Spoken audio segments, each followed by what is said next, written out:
play a key role tonight. Here he is with ball in hand and bakes it in. What a start! Miss nyo na ba ang boses ko? Express Info is back. Believe in each other, and we're happy that we got the win tonight. Ang nagpasikat ng Kai Sotto, ginulat ang mundo na ginagamit na ngayon ng lahat.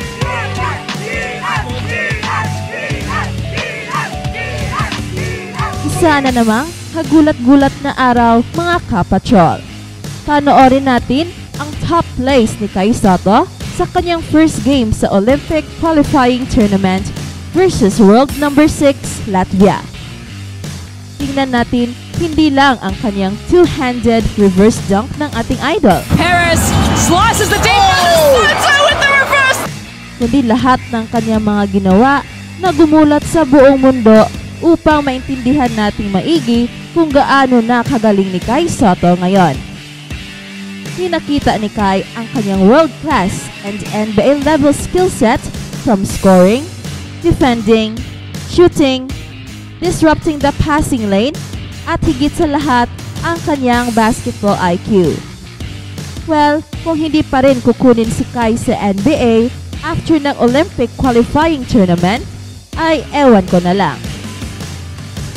Surely, ginulat tayo sa kanyang skill set. Pero, kung meron mang nagbago sa laro ni Kai na dramatic change, ay ito ang lakas ng kanyang katawan at ang kanyang stamina. Ito ang nakakagulat talaga mga kapatrol dahil he played 32 minutes pero hindi mo nakikitang hinihingal at hindi bumaba ang kanyang intensity. He is all over the court. Kung hindi man siya umiscore, ay he is trying to pull the defense towards him. Like a magnet, kahit wala siyang bola.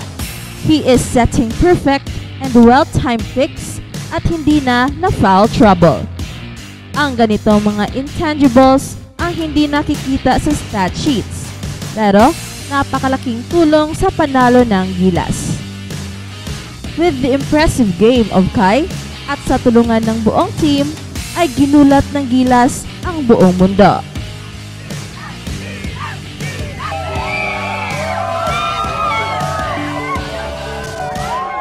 Tingnan natin ang mga top plays ni Kai Sotto.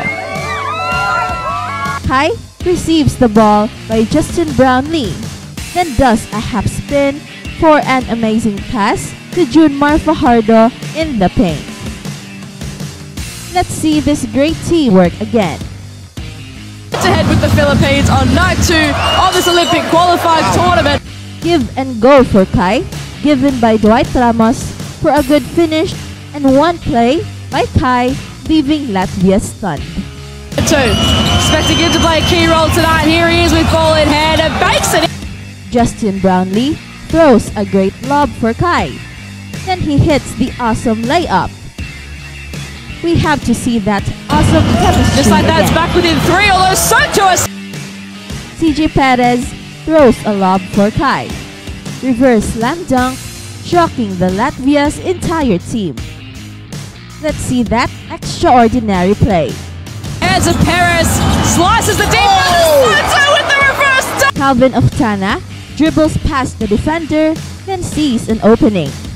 Oftana passes to Kai for a great finish against a Latvian big man. Let's replay that outstanding Oftana-Kai connection.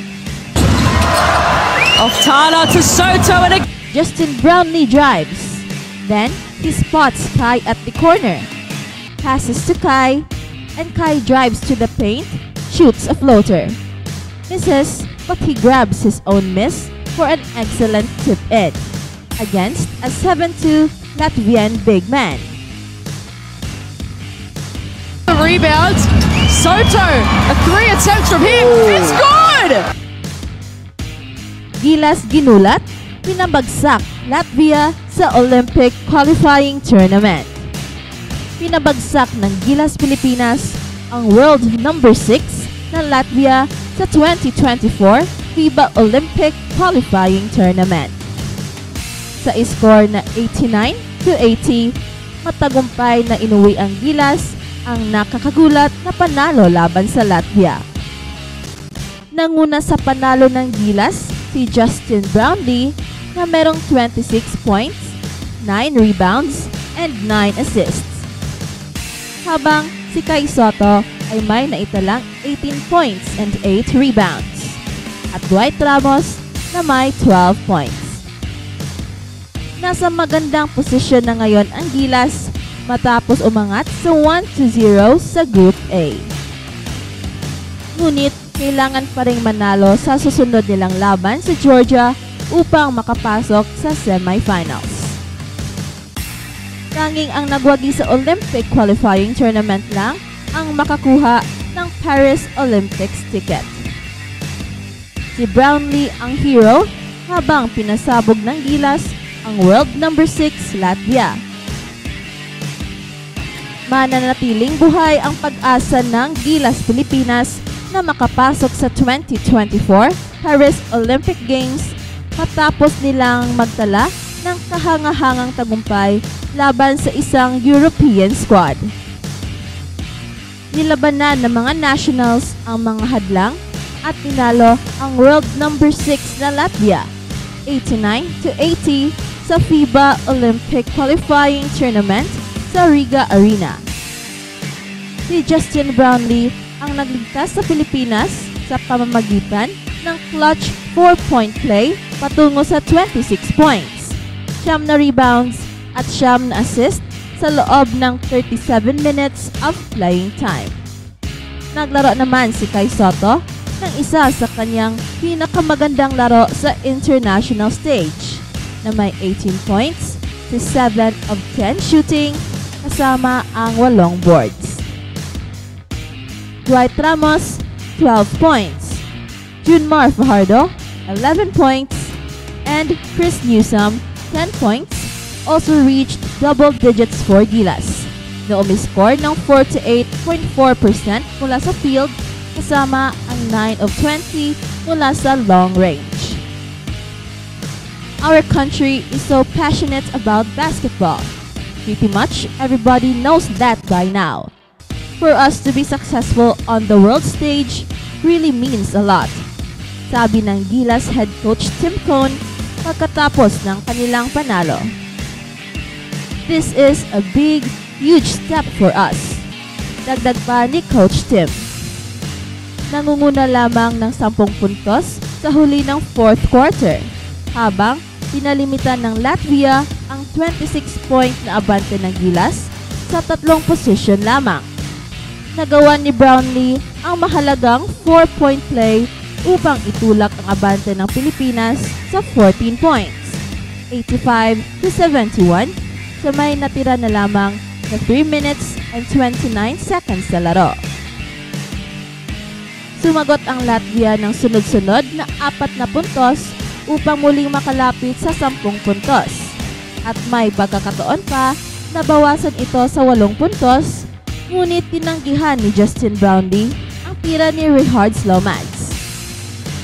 Si Dwight Ramos ay na-foul sa kanilang susunod na pag-atake, and the fan favorite also made both of his attempts to push their lead to 12 points.